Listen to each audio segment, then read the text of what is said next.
ఆత్మ బంధువులకి నమస్తే స్వామి. మన చుట్టుపక్కల చాలా దగ్గర గమనిస్తూ ఉంటాము.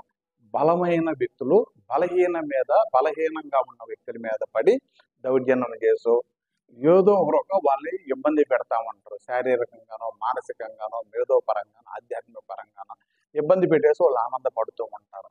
వాళ్ళు బలహీనులు కాబట్టి వాళ్ళని ఎదిరించే శక్తి లేక వాళ్ళు మనసులోనే బాధపడుతూ ఉంటారు. ఏంద్రా నన్ను వీళ్ళు ఇబ్బంది పెడతా ఉన్నారు అనేసి వాళ్ళు మనసులో బాధపడుతూ వాళ్ళకి నమ్మకమైన వాళ్ళ వంశ పారంపర్యంగా వస్తున్న భగవంతుడిని ప్రార్థన చేస్తూ ఉంటారు.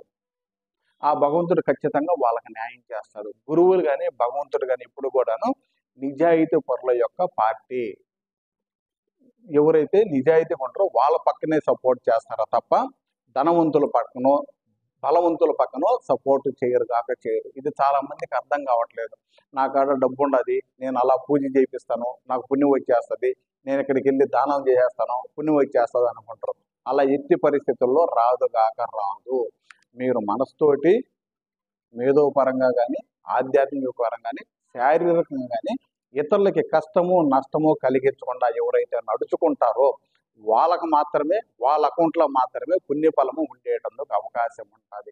అలా కాకుండా ఇతరులని, మీ కుటుంబ సభ్యులను శారీరకంగానో, మానసికంగానో, మేధాతు పరంగానో, ఆధ్యాత్మిక పరంగానో ఇంకొక రకంగానో ఇబ్బంది పెట్టి మీకు పుణ్యఫలం వస్తుందంటే ఎట్టి పరిస్థితుల్లో రాదు. ఇప్పుడు మీరు ఒకవేళ పొరపాటున ఆనందంగా ఉండాలంటే మీరు గతంలో చేసుకున్న పుణ్యఫలము మాత్రమే మిమ్మల్ని కాపాడుతూ ఉంటుంది. ఆ పుణ్యఫలం కాస్త మీ అకౌంట్లో కానీ అయిపోతే మిమ్మల్ని ఎవ్వరూ కాపాడేటందుకు అవకాశము లేదు కాక. ఈ నిజాన్ని తెలుసుకొని మీరు ఎవరిని కూడాను ఇబ్బంది పెట్టకుండా మీరు నిజాయితీగా ఉండాలి.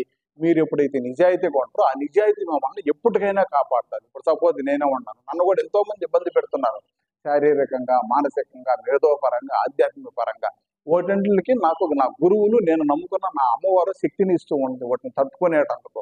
అవన్నీ కనబడుతున్నాయి కాబట్టి వాటిని ఇప్పటికప్పుడు శుభ్రం చేసుకుంటూ ముందుకు పోతా ఉన్నాను తప్ప వేరే విధంగా ఉండదు. అదే విధంగా చాలా మంది కూడా అనుకోవచ్చు, మేము ఇవి చేస్తున్నాం అవి చేస్తున్నాం అని. మీరు ఎంతవరకు నిజాయితీగా ఉంటున్నారు అనేటివి మాత్రమే లెక్కకు వస్తాయి. వీటంటిని అర్థం చేసుకొని మీరు కూడా మంచిగా ఉంటూ మీరు 10 మందికి ఉపయోగపడాలని చెప్పేసి నేను కూడా మనస్ఫూర్తిగా కోరుకుంటూ ఉన్నాను.